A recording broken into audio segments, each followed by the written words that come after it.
Mercedes EQE SUV, la découverte du Baby EQS SUV. Alors, Baby, entre guillemets, hein, parce que bon... il reprend la base technique et le look de l'EQE berline en version surélevée tout chemin, de quoi faire un EQS SUV en modèle réduit. Rien inédit en matière de style, black panel à l'avant, bande LED à l'arrière, poignée affleurante, rien ne dépasse. Le carrosserie revendique une aérodynamique de 0,25. En partie notamment grâce au capot qui se prolonge vers les montants du pare-brise. Le QE SUV est posé sur des jantes 19 à 22 pouces et peut accueillir un marchepied optionnel. Look baroudeur, on vous laisse juger. Eh bien, regardons les photos. Bon, pas tant que ça, hein, look baroudeur, je suis pas... Non, pas tant que ça, je dirais.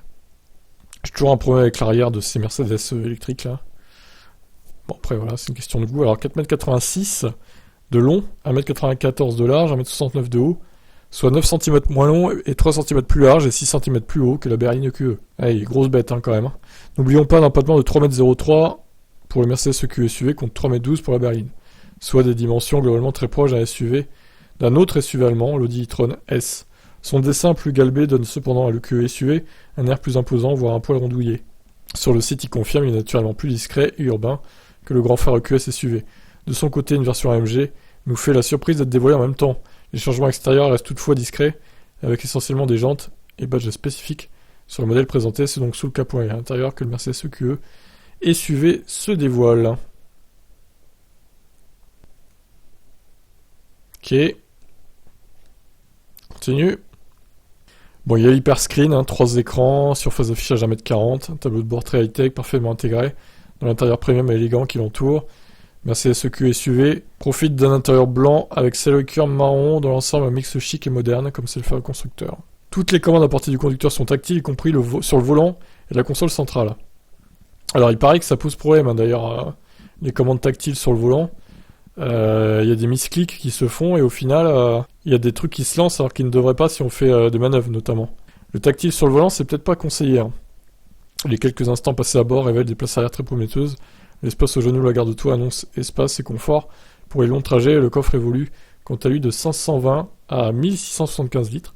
En face le EQE SUV l'ajout un peu plus sport. Donc on va regarder les photos. Bon, c'est très beau, hein. Les intérieurs c'est incroyable quoi. Même le GPS est magnifique. Eh oui, superbe voiture, on peut pas dire le contraire. Bon après voilà, ça reste hors de prix, hein, forcément.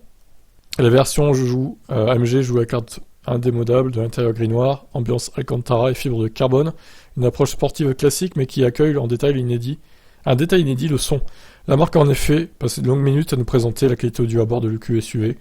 L'ingénieur son mixage Derek Ali était même sur place pour une démo de son immersif, un son Dolby Atmos, parfait en écoute musicale, mais qui contribue aussi à l'expérience de conduite en l'occurrence.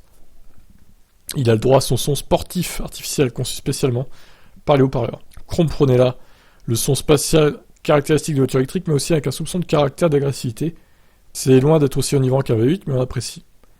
Ouais, si c'est comme la Dodge Charger Daytona EV, là, pas sûr que ce soit une très bonne idée, mais bon, après, voilà. À écouter, évidemment, en conditions réelles. Ok. Continue. Ah, les perfos, c'est ce qui nous intéresse quand même. Alors, comme les EQE et EQS, le Mercedes EQE SUV repose sur la plateforme EVA 2 du constructeur. 5 motorisations sont réparties entre les versions standard et AMG, EQE 350+, en propulsion, EQE 350 Formatic en transmission intégrale. Donc l'EQE 350+, 292 chevaux, et transmission intégrale, il y a juste le couple qui augmente apparemment. Le QE 500 Formatic grimpe d'un cran avec 408 chevaux pour 858 Nm. Le QE 43 Formatic Plus développe 476 chevaux, 0 à 100 4 secondes 3, et l'AMG EQE 53 Formatic Plus coiffe la gamme avec 687 chevaux, 950 Nm, le 0 à 100 3 secondes 5, avec le pack AMG Dynamic Plus. Ce dernier porte la vitesse max à 240 km/h au lieu de 220, contre 210 en 43 Formatic Plus. Accélération impressionnante en vue pour les variantes AMG donc, ce qui rend encore plus curieux le focus de Mercedes sur la partie audio plutôt que les performances. La batterie est égale pour toutes les versions, 90,6 kWh. Donc l'autonomie varie de 375 à 590. Ah oui quand même, 375 seulement pour la version la plus puissante j'imagine, c'est pas beaucoup hein. Côté recharge, ce sera 11 kW de série ou 22 kW en option. La recharge rapide plafonne à 170, permettant de récupérer 220 km en 15 minutes. À noter que la charge bidirectionnelle V2G est au programme mais sera réservée au marché japonais. Oh bah ça c'est dommage, pourquoi? Le Mercedes EQE SUV introduit également le planificateur de recharge électrique Intelligence, affichant l'autonomie adaptative en temps réel, estimant du coup des recharges et des temps d'arrêt sont au rendez-vous. Et sera assemblé à l'usine de Tuscaloosa aux US. Les prix pas encore dévoilés. Bon, voilà ce qu'on pouvait dire de ce véhicule luxueux de chez Mercedes,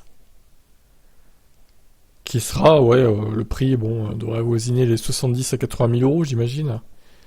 Des prix délirants, quoi.